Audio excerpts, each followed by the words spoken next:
Hello everybody, this is Count VHS and welcome to another Wainriders update. In today's video we're going to take a look at campaign settlements and settlement names specific to the faction of Gondor. And this is of course for the mod Total War Wainriders. This is a mod we've been working on for several years now for Rome Total War's Alexander expansion. That is the original game, not the remaster, and this is set in the 19th century of the Third Age of Middle-earth, so well before the events of the War of the Ring. This is set, of course, in the period of the Wainrider invasions, but we've included essentially the full map of Middle-earth as it is canonically known, which allows us to delve into a lot of interesting and lesser-known areas of Middle-earth lore. Today we're looking at the settlements, the settlement names, and sort of the settlement locations you can expect to find if you play as Gondor. And this is by request from someone on the 4th Age Total War Discord. And when he asked, I thought, geez, I think there is some reason why we haven't shown the labels to the settlements. And as soon as I fired up the game with those labels on, I was reminded of what that is. We have not set up the campaign happiness and sort of like set in the necessary coding for the campaign side of things, so that you're going to see, I mean, this is kind of a nightmare if we take a look here. Look in Gondor. Gondor is rebelling. It's in a state of horrendous rebellion, according to this. So what I'll ask you to do for the purposes of this video is simply to ignore these little red faces on the map. We're more concerned with where the settlements are and in some cases what the names are. Now, before we get into it, a couple of caveats, in fact. The first one should be that any sort of preview video like this should be considered a work in progress. We are still working on the mod, as you can tell, of course. And some of the things, maybe including settlement names, are things that we may revisit or reconsider or change or whatever. The other thing is that with regard to the names, I am not the best person perhaps to explain the reasoning behind the derivation of all of these names. I was involved in the chat, but a lot of times my input came in the form of just giving a thumbs up to the names that were suggested by the other guys, who some of whom do have a better sense of Sindarin than I do, let's say. So we'll sort of stumble through this. Some of these names may be more meaningful to some of you than they are to me. But we can at least talk, I guess, about strategy and, just placement and things like that. So let's start down here, actually, because when you play as Gondor, one of the easiest things for you to forget is that you do own territory down here in Umbar. Not only Umbar itself, the settlement, but also Umbar. Now, this is a case where some of the names are going to be carried forth from 4th Age Total War. Umbar was the name of a settlement located here from very early times in 4th Age's development. So I'm talking, we must be getting on 20 years or so of developing 4th Age Total War, because I think that mod was started in development pretty much around the time Barbarian Invasion came out. And was that 2005?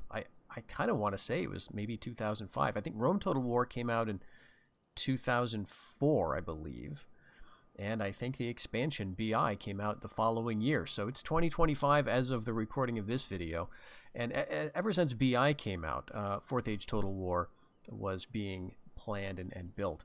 So at any rate, we've got Umbar and we've got Umbar. These two settlements are, of course, very isolated from the rest of your kingdom, and they're going to be something you will want to defend. But there are rebels nearby. We've got a little settlement down here, Umbar, which is a pretty standard Sindarin name, Har, meaning south, and so this is essentially South Umbar, right? As we can tell by the name of the province here, South Umbar. Now, I believe, I can't swear to it, but I believe we tried to follow in the naming conventions for Wainriders something similar to the naming conventions in 4th Age Total War, where you had, in a lot of cases, like Sindarin-based names for the settlements, but essentially common or sort of like regular English names for the provinces themselves. So South Umbar, for example, Umbar Hinterland here for the province around Umbar itself, and Umbar Headland for the province of Umbar. So we've got a few rebel settlements in the area, including not only South Umbar, but also the Herodwaith Sunlands down to your east and south. And then even Western Herodwaith is a rebel settlement to your east. To the north, however, you do have a proper faction, and this is the Umbar faction, or this is the Corsair faction, the Lordship of Umbar, and they own Umbar Strand, as well as another couple of settlements to the north here. So you can imagine that they will be coming after you fairly soon. Now, again, the signs of rebellion here, the public order, the loss of population, these are things that we will change in the mod, although it is certainly possible that the Umbar region will be relatively unhappy with Gondor. We haven't talked about this as far as I am aware, but as far as I'm concerned, if we were to make this region rebellious for Gondor, that would be just fine with me.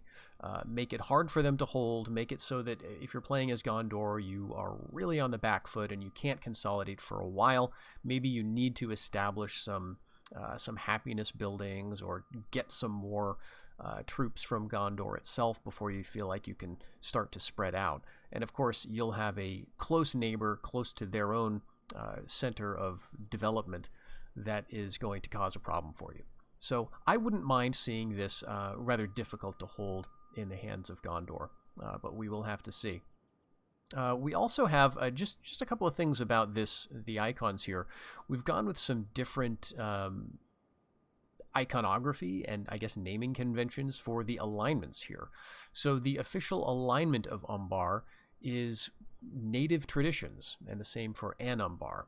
And that is different from what we can see up in our homeland, where most of the settlements are Ways of the West. And so they've got that sort of, I guess, Numenorian star reflecting the Ways of the West.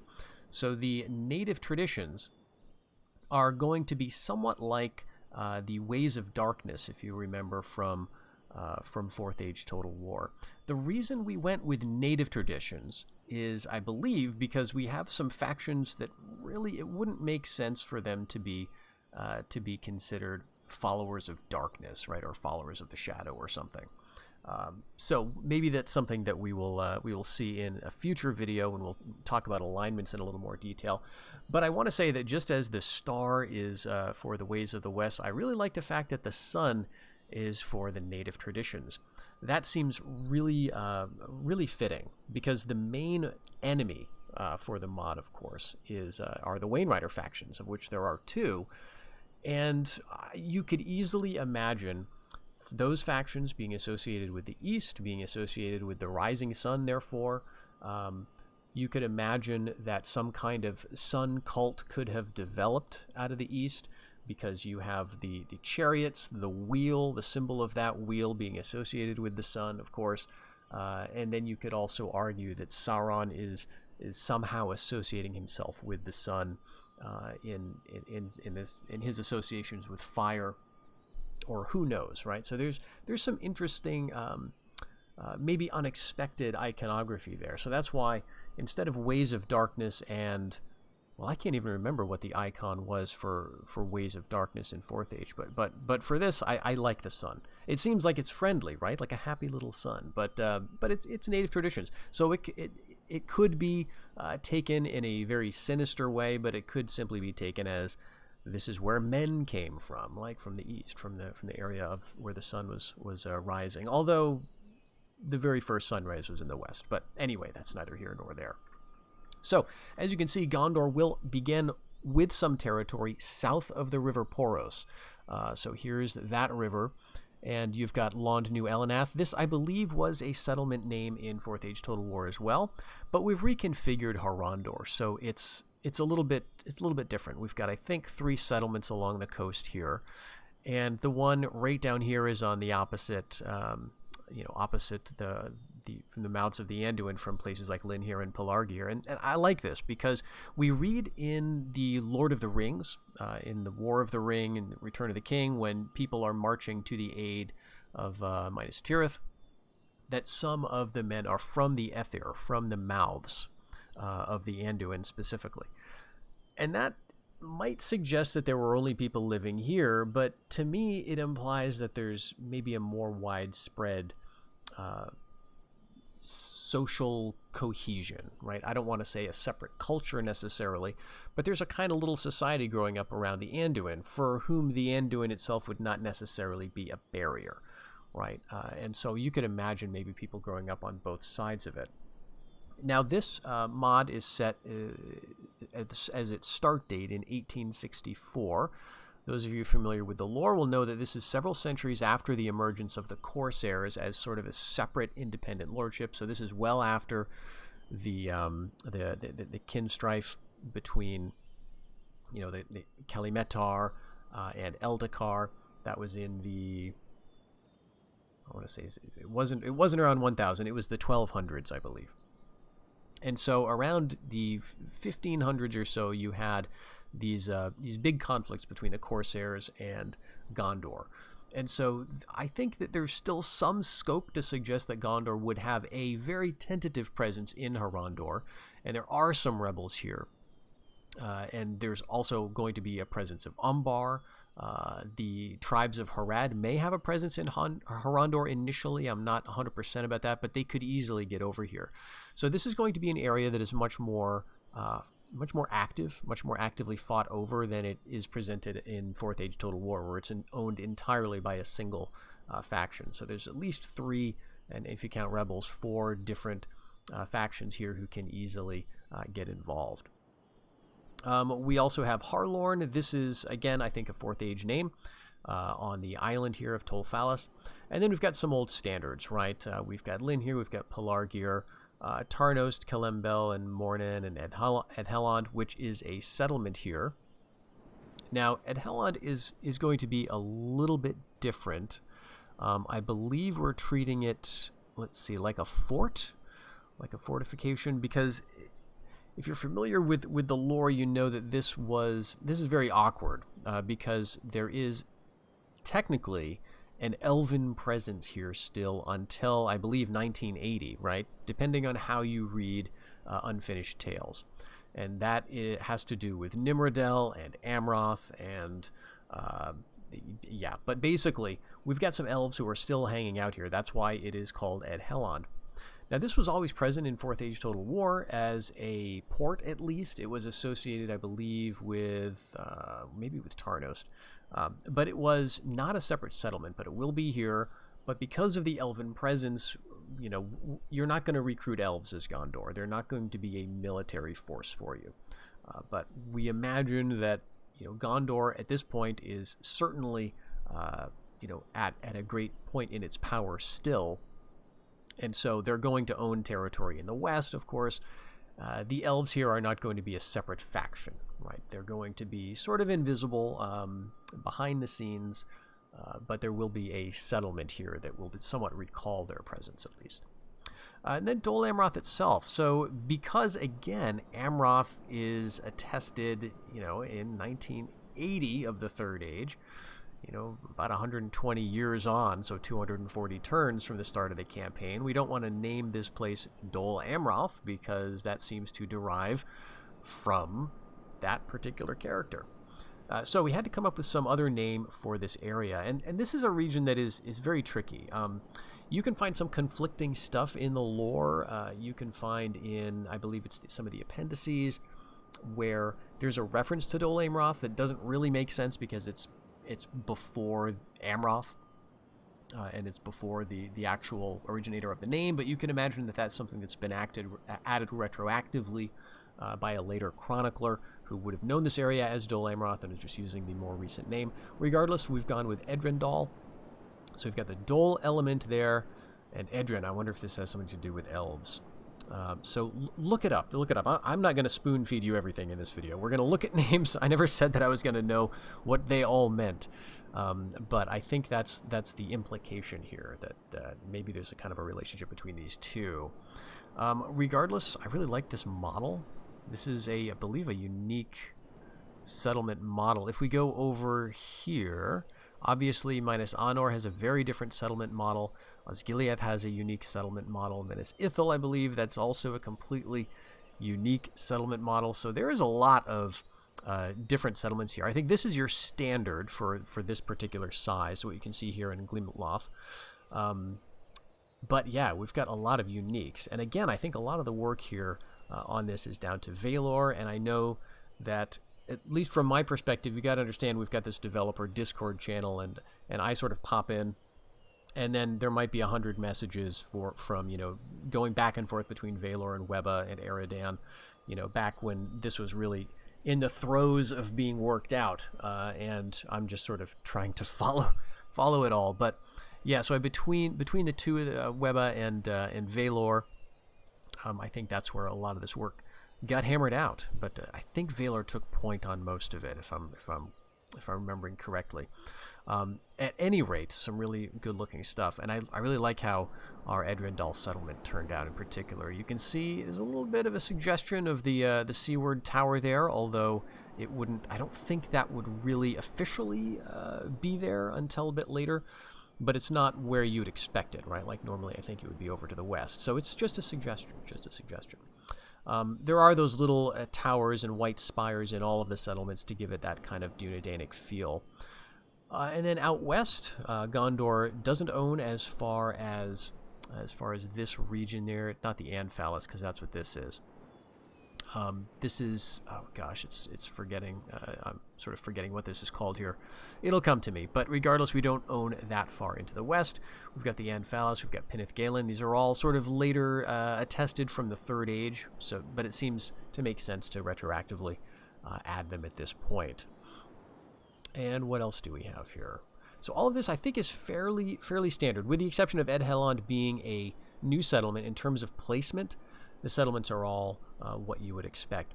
One thing that is a little bit different from Fourth Age is that we had a couple of forts here, permanent forts, but those were removed, and I can't remember the discussion there as to sort of why that was, but it's fine as far as I'm concerned. There wasn't really any historical attestation of any sort of fortifications on the shore around here, so you'll have to work a little harder, I guess, if you want to protect yourself from corsairs. So let's move up the Anduin to see another change. This settlement, at first glance you may think, okay, that's Emin Arnin, but it's not Emin Arnin, it is Erin Arnin. And this is a settlement that is set in the forest, and that's what Erin means. So it is a forested settlement in Ithilien. And so this will be nice. Now, the reason for the position here is this was some discussions we had looking at it was either Appendix A or Unfinished Tales, Cirion and Eorl, where there was a discussion of, and actually I'm thinking it was Cirion and Eorl. There's a pretty detailed discussion of the final war of the Wainriders in the year 1944 of the Third Age. And in that war, you may remember, there was a great sort of pincher movement. You had, along the north, the Eastern Wainriders, who in this mod are the faction we're calling Great Rune, as well as their allies from Ravanion, as well as their allies from Gondor, all mustering here south of the Sea of Rune. And they move west in that year, 1944, along the line of the Ered Lithui, and they arrive right about here, where they have their battle just north of essentially, what would later be the Gates of Mordor, but are not currently that. So this area is still possessed by Gondor, and so these watchtowers exist because at the time there were still sort of manned watchtowers there. We didn't want to put a fortification here because it just doesn't add anything to the story in terms of sort of a campaign. There was never any indication that the Wainriders had to slow down and besiege these towers before they could continue on. So there's nothing here that that you will have to defend, to take up a defensive position on. If you're playing as Gondor, you could always build one of your temporary forts, I suppose. But regardless, this is the first of the two big movements in 1944, or this is actually the second one, technically. This was the main stroke. In the south, you had the sort of the secondary attack, and this was carried out by, it seems, exclusively by Haradrians. So you had a force that crossed up through Harondor and crossed the Poros. And we hear that, I believe it was Earnil who is in command of the Southern Army, and who would later become king once Ondohair and all his sons were killed in the battles to follow. But Eärnil had a base at Pelargir. And, if you look at just sort of the map, and if you think of the Anduin as a barrier, then that doesn't make a lot of sense. Why would he have a base here if he knew that an attack was going to be coming up into Ithilien? And furthermore, he knew that there was not going to be any naval aspect to this southern invasion, because by the time that battle rolls around, the people of Gondor knew that assistance from Umbar was not available to the Haradrim. Now that line is very something we've pored over for years, right? Like, what does it mean to say assistance from Umbar at that time was not available to the invading Haradrians? You could interpret it to mean that assistance was not available because Gondor held Umbar. You could interpret it to mean that some other faction held Umbar, maybe who was not friendly to the Haradrian invaders for whatever reason.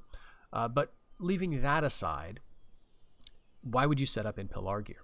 Well, it seems like to me that crossing wouldn't have been such a big deal, and that probably he was setting up here so he could swiftly kind of go wherever. Maybe there are ships who are monitoring the coast. Maybe there are scouts from all over the place, and this is just a convenient place to set up. But you could also say that there seems to have been a battle fought somewhere around here. I think it was about 40 miles north of the crossing, if I remember correctly, and that puts it around here. So you could say that Eärnil would have mustered somewhere in this area with troops from the south, and he would have had to coordinate the crossing and do it at the right time, so he wouldn't be like leaving this area theoretically vulnerable. And so at any rate, I think that has to do with the placement of Aaron Arnin here. It's also a nice, sort of interesting position. You might say, well, why not have a settlement right here, right at the crossing? There's only this one crossing over the River Poros. Well, that would be a little obvious, wouldn't it? And there was never any indication that there was a settlement here. When the invaders from Harad in 1944 moved up across the crossing, they didn't have to besiege a settlement, right? This was not a heavily fortified area. It seems like their crossing maybe was not even contested, because Eärnil took up a position intentionally northward. So a settlement here kind of makes sense, that if you're invading up here, you're going to have to deal with a settlement here, and that gives Gondor some time to muster reinforcements and send them down south. Moving farther up the Anduin, this settlement here, let's see, Glymoth. This was originally called Arnak in 4th Age Total War, and it is now not called that. It's now called Glimloth. Las Arnak still remains as a provincial name, and it still covers essentially the same kind of area, but we've given it a different name there. And otherwise, the big three are going to have the names you would expect, minus Anor, minus Ithil, and Osgiliath, which is in somewhat of a state of ruin, which you will be able to address. So there's things you could rebuild here. The dome, I think it's the Dome of the Stars, isn't it? Is sort of a ruined building that exists in the settlement at the start of the campaign. But I think that's something that we're saying that you can rebuild over the course of your campaign. It will probably be something that will cost a little bit, take a little time to do, but be kind of a prestige thing, because Osgiliath, even by this time, seems to have lost a bit of its luster, right? And it's certainly not as bad as it would be in another 100 years or a couple hundred years. But we can see that not a lot of fighting seems to have occurred around Osgiliath, or at least it's not mentioned during the course of these Wainrider invasions, which is a little curious if it was still a very active center.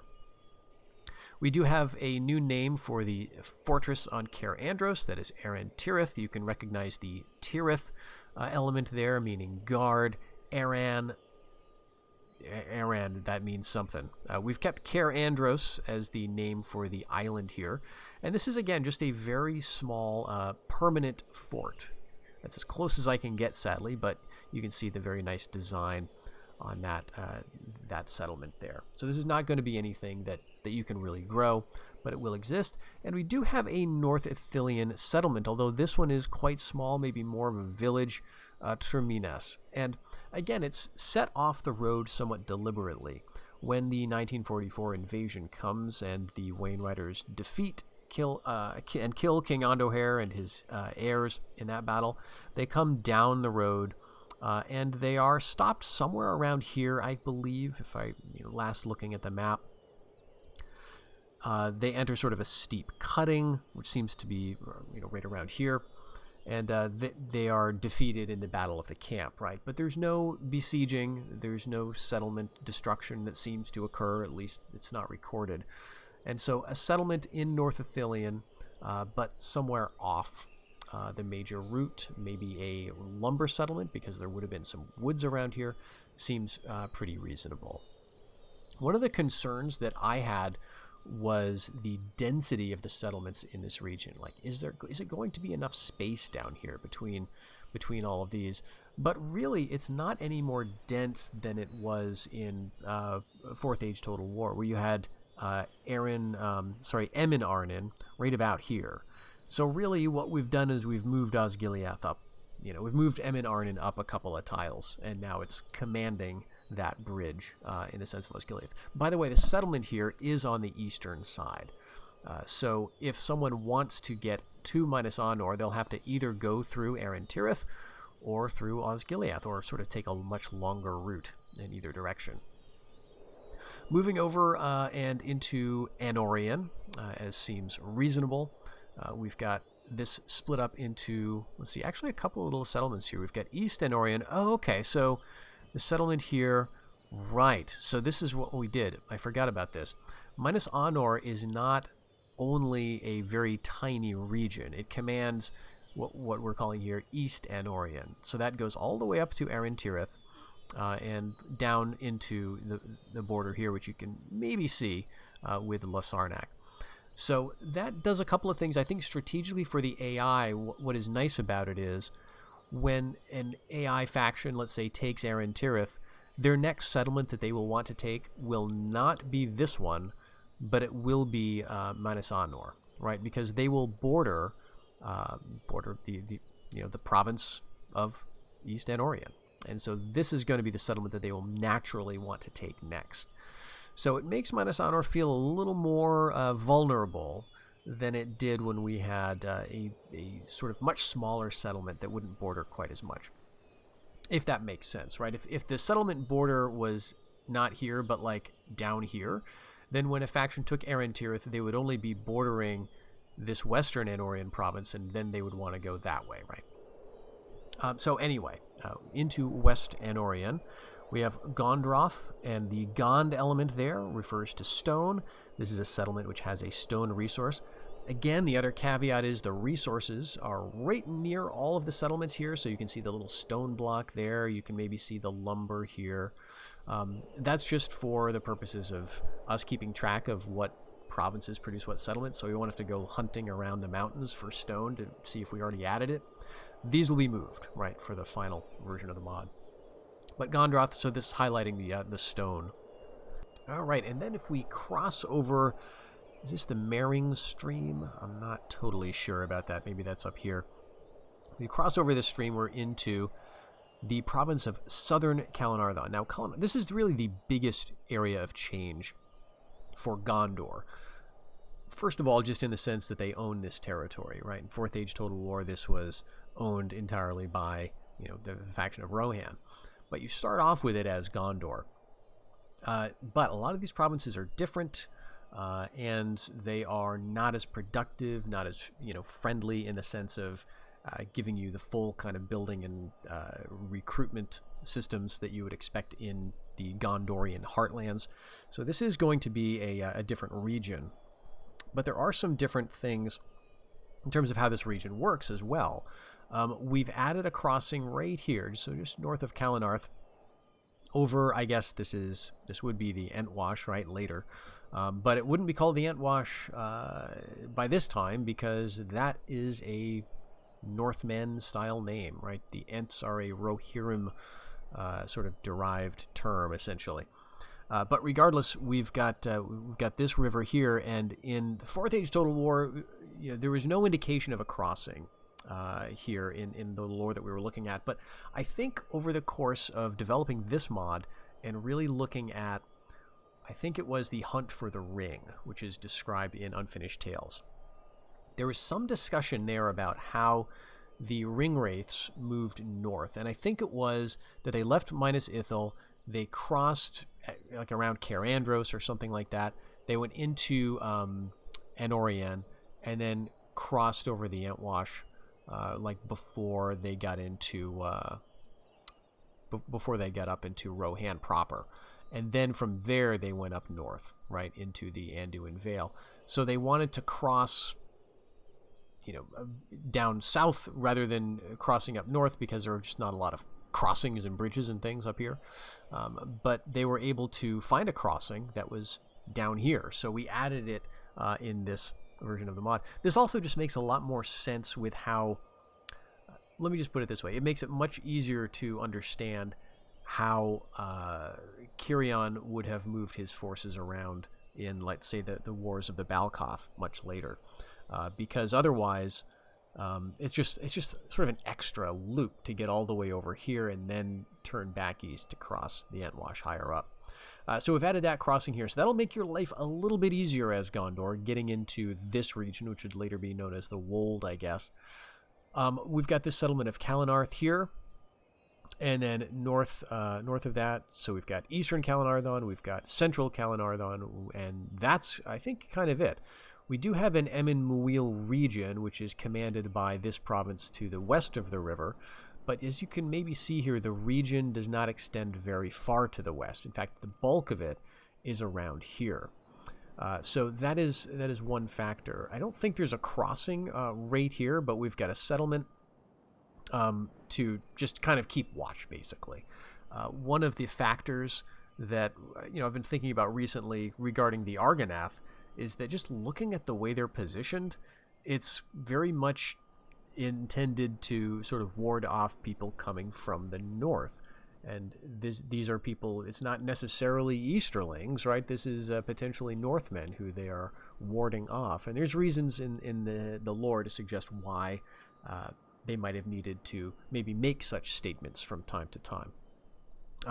But you've got this fort here. This is just a permanent fort at Erenin, and Barad Amrun is another permanent fort crossing the Undeeps of the Anduin, essentially. And so this commands this crossing here, leading into Parth Celebrant. And maybe there is a crossing right here. It kind of looks like there is, isn't there? I'll have to check that out. But basically, there are a few places where you can cross the Anduin. I think this is another one. I think this is another one. The Undeeps, and then there is a crossing into, a couple actually, into Parth Celebrant. But basically, these forts are sort of intended to guard this stretch of the river. Behind the forts, though, you've got three settlements, basically, in Kalanarthon. We've got, again, the eastern one of Amrunost, the central Kalanarthon settlement of Enithrad, and then Kalanarth to the south and southern Kalanarthon. Now, what about western Kalanarthon? Right? What about this region over here? What about the Kalanarthon Vales? Well, some of these areas are owned by your allies. Gondor initially is allied with, let's pull them up here. Take a look here. We've got several allies. We've got the Elven Realm, we've got the Woodland Realm, and then we've got the Aothiod. Oh, we're going to change this, though. Chieftain of the Angren. They're currently at war, but we're going to make them an ally initially. So the Chieftain of the Angren are the owners of the Kalanarthon Vales, the owners of other settlements, which maybe we'll look at in a future episode. But this is just a quick look at both, I guess, the situation of the settlements, a bit about kind of why they are where they are.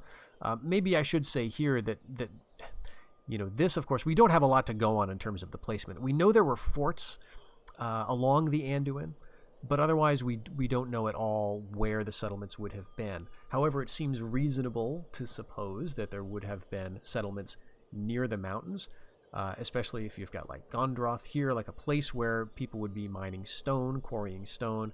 And we know there was the Stone Wain Valley down here through which I guess the quarriers or the miners or whatever took their stuff.